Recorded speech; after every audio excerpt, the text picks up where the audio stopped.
Hello. Hiya. Okay, so I pretty much just have one question to ask you. Okay. So just tell me about your past lives, whatever you remember, whatever you've experienced. Um, yeah, I remember a lot of past lives. I also, when I work with clients, I see their past lives. Um, but the main focus of what I do, and even for myself, is how it's affecting this lifetime.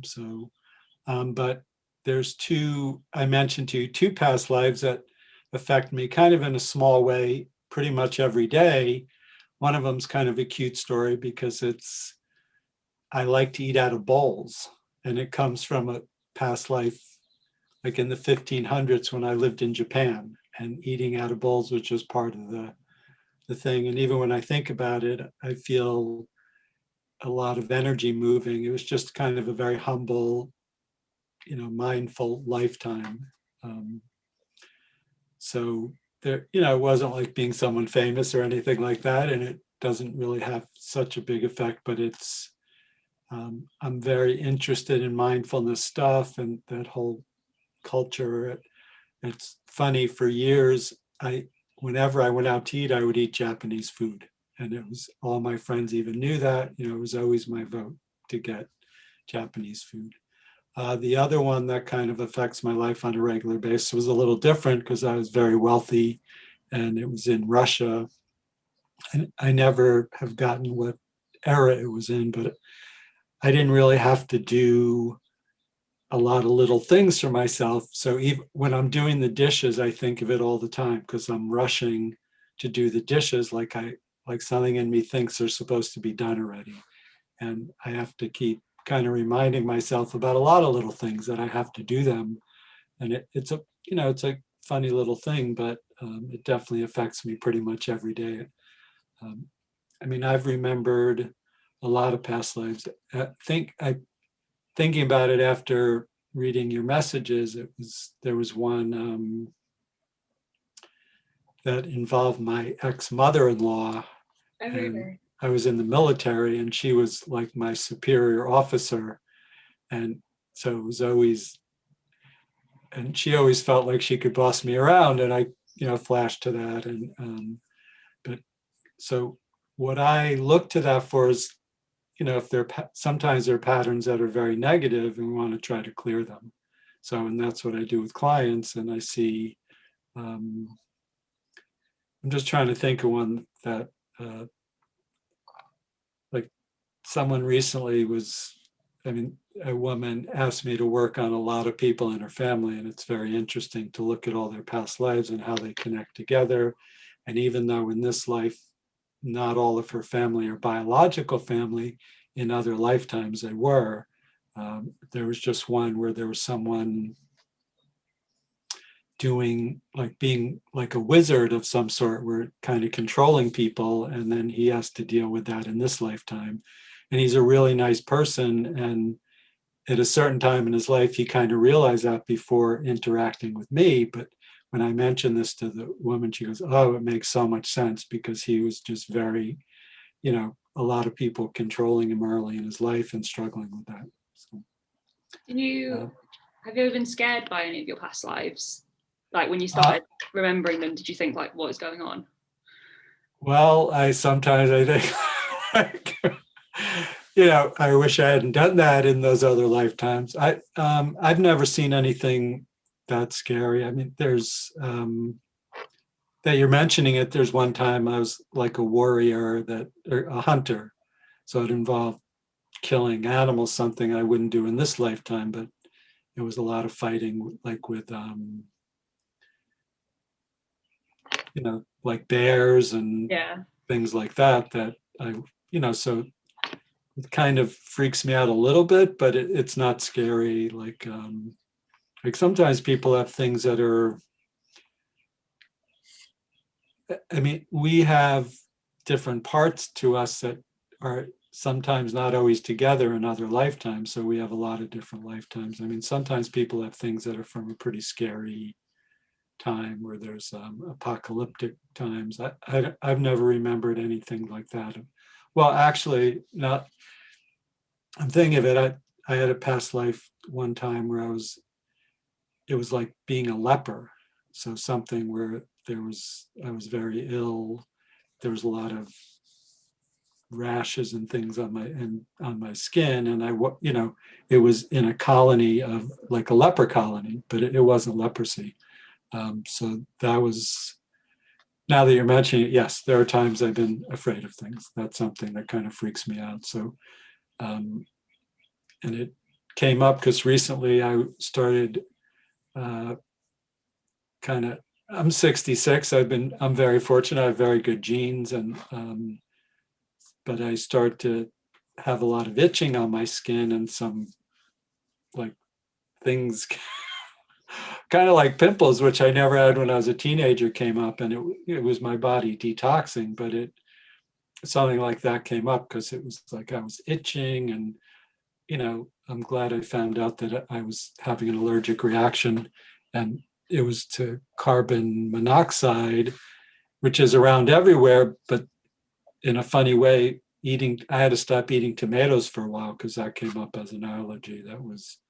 So my thing is to use that information from these other lifetimes, how to benefit this lifetime. So, um, yeah. Do you think that, so how do you remember them? They just come to you like in your sleep? Do you just remember them like in the day if you're just doing something? Yes, they come.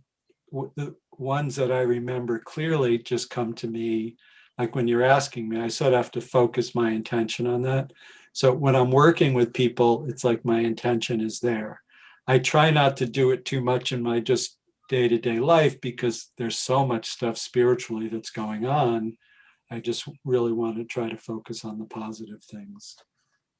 There's when I meditate, and I don't try to remember this information, but when I first start to meditate, the meditation I do I get a lot of images about things, and it's like a lot of, like I just see all these flashes of things that are and I don't even check to make sure they're from other lifetimes. I just think they are, and then um, then a lot of very positive spiritual energy comes in. Um, so as I said, we have different parts to us that have different lifetimes that we're not always all together. Like we have our mind, we have our spiritual part, we have our gut, our lower nature that I call our basic self. So they can be in different times. We're kind of like a puzzle of past lives together. So different, in the way I said that I like to eat out of bowls from a Japanese lifetime, we all have these little things about us that are like that.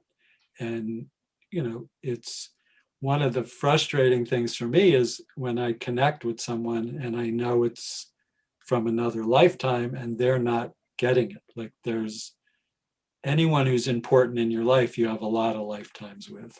So some of the lifetimes could be not so much fun and so good together.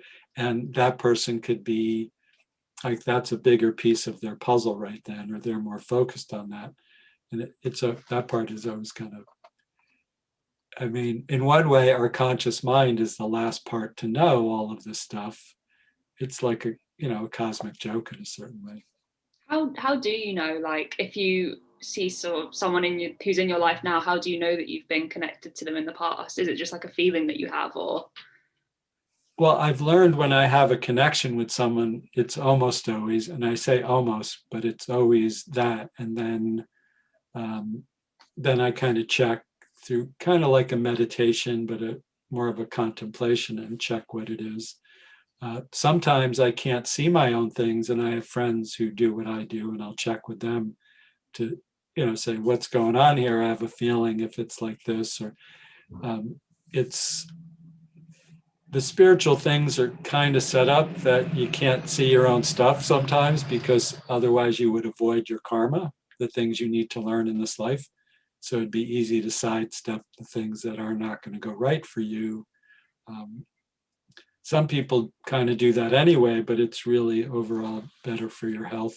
And your well-being mentally, emotionally, physically, and spiritually if you, learn your lessons. And sometimes people from past lives almost have a commitment in them that they're overdoing the lessons and they don't need to have such a bad situation to learn their lesson. And what I do can kind of take out. Someone compared it to a file, like we have a file we need to learn, and there's like 1 or 2 pages we need to learn, but we've gathered like 100 pages. And so we can sometimes get rid of the 98 pages you don't need, so it can become easier.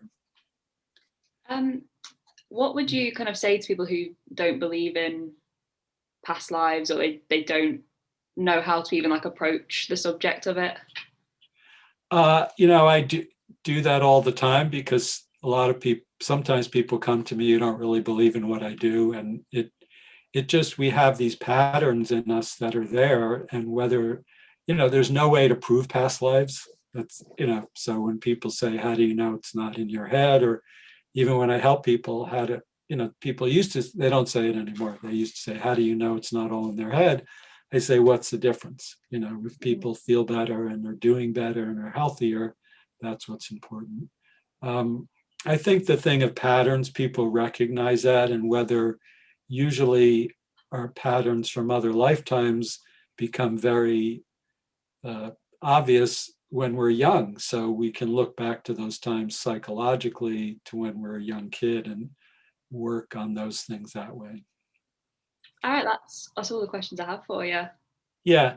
Well, one thing is I'm surprised definitely over the years, people are more and more open to this. So I it's, think that's like a modern thing, like people are just more open to it as time's gone yeah, on. but even years ago, people would, I think of people, now my work is very focused on that, but I used to do hands-on healing stuff. And sometimes people would come to me that didn't know about the spiritual part.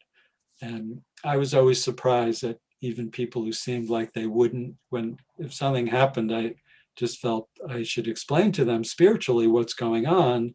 And more times than not, people are open to it. And I just approach the subject. I also kind of say a prayer in the beginning of when I work with people, and it's so I've learned to say a very generic prayer because people don't like to be, specific when it's specific about it that they associate with a religion. The part of people feeling it and knowing it, and when I say things to people, they go, "Wow, that's so much." It rings true inside of them, and whether they associate it with the past life or not, it doesn't really matter. So.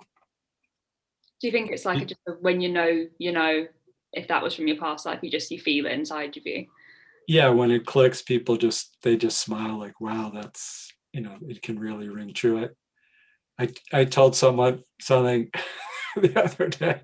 It was a great story because the past, the past, this was not a nice past life, and they were kind of in a time, it was a woman and she was a woman in that life that women were not allowed to express their sexuality at all. And she did not do that, but in that lifetime, she was very attractive. So people always blamed her for that. And she got almost punished by a nun, but part of it was she had to be naked in the rain. And I told her this, it seemed like a strange story, but she said, and then she told me about an experience she had when she was younger, where she was in the rain and there was a sexual part to it. And it was like, whoa. So it was pretty cool. Okay. Well, thank you so much for your time. You're welcome. So this is for a thing for school? Yeah, it's for a university assignment. Me and my friends have to create a podcast, and we decided to do like what happens after you die. Yeah, that's a cool thing. So do you believe in past lives? Or I think I do, yeah, because I believe in little things like, I don't know if you have it in America, there's a superstition in England where if you see like a white feather, it's like someone who's died has like come to you, and I've always sort of believed stuff like that. So I'd like to believe it. Yeah, it's not, I've had a lot of really cool experiences. One of the first things I had when I was like around 19 years old, my grandfather had passed away a few years before, and I was in a movie theater in Manhattan, and I was sitting, I don't know, maybe in the 10th row off to the side, and I saw this person sitting in the front row from the back who looked like my grandfather.